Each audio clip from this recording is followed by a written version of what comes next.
Custo de vida, emprego e desemprego, cesta básica, tarifas públicas, salário mínimo. Agora, na Brasil Atual, a análise do DIEESE. E nós vamos fazer contato agora com o técnico do DIEESE na POESP, o Sindicato dos Professores do Ensino Oficial do Estado de São Paulo, Tiago Soares. Bom dia, Tiago. Bom dia, muito obrigado pelo contato. A gente que agradece. Tiago, na semana passada o DIEESE divulgou uma nota técnica intitulada Educação, a pandemia da Covid-19 e o debate da volta às aulas presenciais. Uma nota que aborda ali justamente os riscos e os desafios de um possível retorno às aulas sem o distanciamento físico, né? Sem digamos, as medidas aí que foram tomadas em relação justamente a aula à distância, né? E como é que você vê esse retorno, esse possível retorno das aulas presenciais, que inclusive alguns estados já começam a indicar, Tiago? Então, a nota, ela acaba abordando o risco, né, desse retorno, né, por conta de vários elementos, né? O debate ele tem sido colocado de uma maneira um pouco prematura, olhando, né, vis-a-vis o aumento do número de casos de infecção, esse aumento do número de mortes de pessoas por Covid, né, e tem vários elementos como, enfim, a pressão de alguns setores econômicos, a pressão de dos setores das escolas privadas, pedindo, né, forçando um pouco para que haja esse retorno. Então, acaba sendo um debate muito prematuro sobre a volta às aulas, com a possibilidade do aumento de riscos, de contágios e de mortes, né, por conta do tanto do que envolve geralmente a volta às aulas. Envolve mais movimentação das pessoas nas ruas, né, mais pessoas pegando o transporte público, então aumenta demais o risco, não apenas aos alunos, né, mas também às pessoas, aos pais, aos professores que têm que se deslocar até as escolas. Então, acaba sendo um debate que ele acaba fora de lugar, dada a situação da pandemia ainda no território brasileiro, né?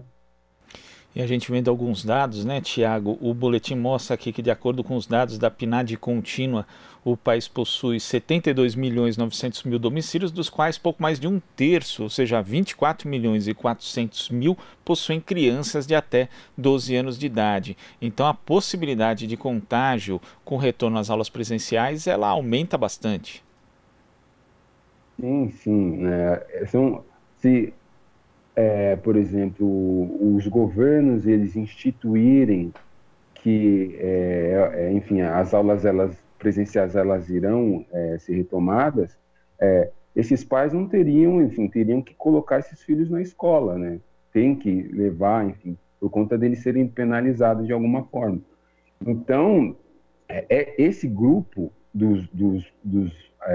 das crianças até os 12 anos, elas seriam as mais impactadas, porque elas, enfim, elas teriam realmente que serem, enfim, conduzidas às escolas, né? E os pais, eles não teriam, muitos dos pais, eles não teriam como remanejar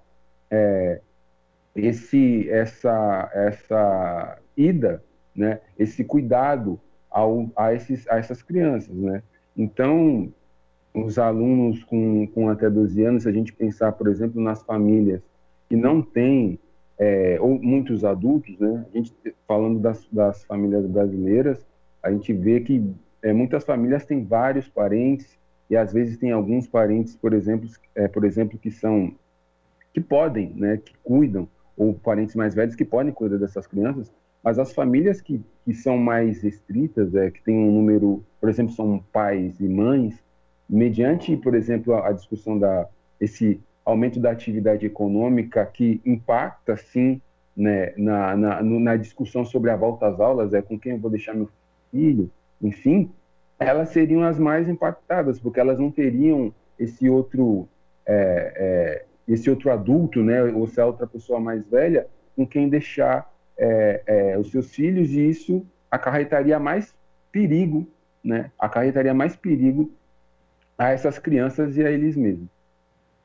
E, Tiago, o Conselho Nacional de Secretários de Educação, inclusive, ele elaborou em conjunto com as secretarias de alguns estados e também com outras instituições alguns protocolos para esse retorno, né, que incluem aqui distanciamento social, ou seja, um número reduzido de alunos por sala de aula, cancelamento de atividades em grupo, disponibilidade de máscaras individuais aos alunos e também aos professores, estação de higiene com adequação de sanitários, tapetes com solução higienizadora e outros itens. A gente sabe que, infelizmente, a infraestrutura, principalmente da rede pública de ensino no Brasil, né, é bastante desigual, existem lugares que são um pouco mais adequados, mas, no geral, é muito complicado estabelecer aqui esses itens justamente dentro da estrutura que a gente tem hoje, Tiago. Sim, sim.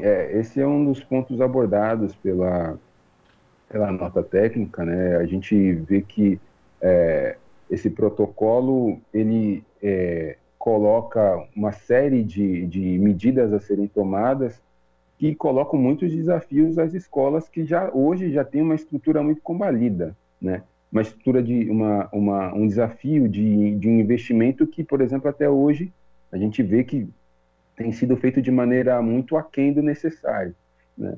Então, a gente acaba por pensar que muitas escolas elas não vão conseguir seguir com rigor necessário, por exemplo, para combater o vírus, a pandemia de forma interna, todos esses protocolos, porque a gente está falando de recursos. Por exemplo, quando fala do número de máscaras, a gente sabe que o número de máscaras eles têm que ser trocado a cada 3 horas. Então, se a gente pensar no contingente de alunos, por exemplo, principalmente da rede pública, e de estados que recebem menos recursos, por exemplo, como isso será feito? Como serão compradas essas máscaras e serão distribuídas? Fora que isso também, por exemplo, para as escolas de ensino infantil, colocar máscara nas crianças e as crianças manterem isso também é um desafio muito grande, né? A gente tem que pensar, a gente fala, por exemplo, dos protocolos de segurança, mas a gente não pensa, por exemplo, no impacto aos profissionais da educação em manter, em cuidar, em ter essa função, que é uma função sanitária, não é só uma função educacional, é uma função sanitária, que vai ser incumbida a esses profissionais. Então, a gente está falando não apenas de um aumento, né, de contaminação, mas também de possíveis estafas, de possíveis esgotamentos emocionais e psicológicos, porque isso também está envolvido no que a pandemia ela coloca, né? Então tem vários outros riscos embutidos, né, nessa volta às aulas que acaba não sendo debatido. Até porque, né, Tiago, são ações que, na verdade, não estariam ali na órbita dos profissionais da educação, né? Justamente essa questão da colocação da máscara, que não envolve só o professor, inclusive, porque o aluno sai ali da sala de aula, está indo para outro lugar, indo para o banheiro, enfim, para outro lugar da escola. Às vezes, se tiver sem máscara, outro funcionário vai ter que chamar a atenção também. É uma responsabilidade compartilhada. E é o que você falou, além dessa questão do estresse, né, que vai trazer para o profissional da educação, é algo bastante arriscado, porque a gente não sabe simplesmente quais são as condições que vão ser dadas a esses profissionais para justamente cuidarem dessa tarefa que é importantíssima aí, preservar a saúde dos alunos e a saúde deles mesmos. Sim, esse acaba sendo sempre o risco, né? A tensão que vai estar envolvida nessa volta. E aí a gente pensa, né, esse risco embutido, de novo, pensando que o platô, por exemplo, em vários lugares, o número de casos está aumentando.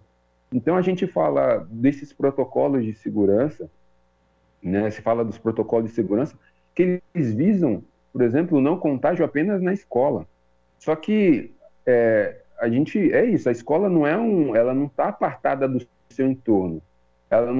A escola não vai ser um mar de segurança, enquanto que o entorno, enfim, não é. Ela vai acabar sendo um vetor de aumento de casos, né? Então, isso. Isso vai estar sempre no horizonte desses profissionais e também dos pais, né? Dos pais tendo que ser tendo que, de certa forma, levar os seus filhos e observando, por exemplo, nas notícias, que o número de casos na sua região ou no seu bairro está aumentando. Então, a cada saída de casa é um risco a esses pais, a esses alunos e a esses professores, a esses profissionais. Na verdade, a discussão hoje das escolas, ela deveria estar sendo de fato debatida em como melhorar o ensino remoto dessas crianças. Como fazer com que as crianças, né, e os jovens, eles tenham os dispositivos necessários para acessar os conteúdos nas plataformas digitais que estão sendo produzidos, né? Como é que o governo federal, enfim, os governos, de certa forma, eles conseguem baratear o custo da internet para esses alunos, para que eles possam acessar, ou outros meios que eles, por exemplo, a gente escutou de rede de ensino que fez com rádio, enfim, há outras possibilidades para que esses alunos eles consigam manter a sua segurança, né, impedir o contágio, de se expor a risco e continuar recebendo o conteúdo necessário, né, das aulas. Esse tem que ser o debate, manter a segurança desses alunos e dos pais, e não a gente pensar em colocar datas de retorno, sabendo, enfim, que as notícias que a gente tem tido é de aumento de casos, então é um aumento de risco a essas pessoas. E ainda existem estados no Brasil que estão com uma curva ascendente, né? E como você falou, Tiago, o platô, né? Os lugares em que, na verdade, houve uma estabilização, que a gente nem sabe o quanto que vai durar, né? Porque pode ser, já teve estado que teve estabilização e depois voltou a ter uma curva ascendente do número de casos e de mortes. Então, é muito alto, né? Todos os patamares são muito elevados. E quando a gente observa que as experiências internacionais que estão destacadas na nota do DIEESE, tem a China e a Coreia do Sul, que reabriram escolas, mas depois tiveram que fechar também por conta do aparecimento de novos casos. O Reino Unido, que fez um rigoroso esquema sanitário, e eles estavam, na verdade, em outro estágio da pandemia, né? Com a curva na descendente, que não é o caso do Brasil, infelizmente ainda. Então, como você falou no início da conversa, Tiago, é um assunto deslocado, né? Não faz sentido a gente discutir a volta das aulas presenciais, o ideal mesmo seria justamente esse aprimoramento das aulas à distância. Sim, exatamente. Você acaba por permitir, primeiro, né, é importante, por exemplo, que o poder público ele faça pense essas medidas, né? Ele pensa essas medidas de retorno, mas aí quando a gente analisa, a gente vê que essas experiências para pensar esses protocolos de retorno, elas foram tiradas desses países que controlaram, né, a dispersão do vírus. Aí quando você olha e fala, tudo bem, é importante fazer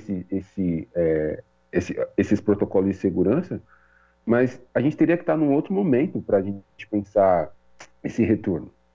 A gente não tá numa condição segura para pensar a volta presencial às aulas, né?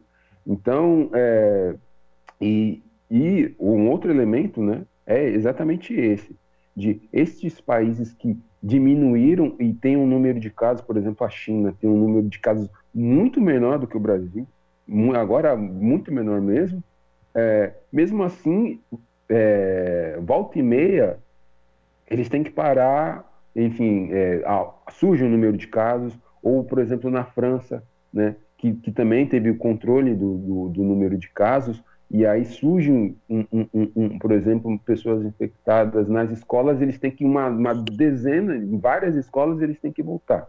Então, mesmo em países que tiveram e conseguiram controlar o vírus, porque, enfim, tiveram uma conversa, vamos dizer assim, muito forte entre sistema educacional e estrutura de saúde, mesmo assim, eles estão às voltas com um retorno às aulas.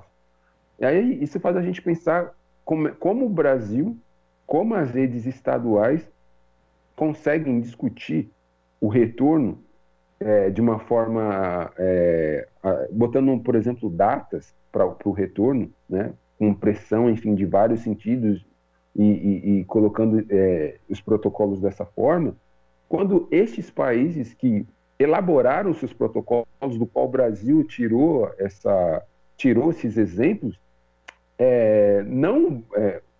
muitos não abriram, né, não tiveram retorno presencial, e os que tiveram, em muitos casos, tiveram que fechar algumas escolas, né? Então a gente só pegou o exemplo de como esses países elaboraram a volta, mas não como eles estão lidando com a volta às aulas. Isso daí também teria que ser, de certa forma, um prescritivo de como de como o Brasil, por exemplo, se analisa, né?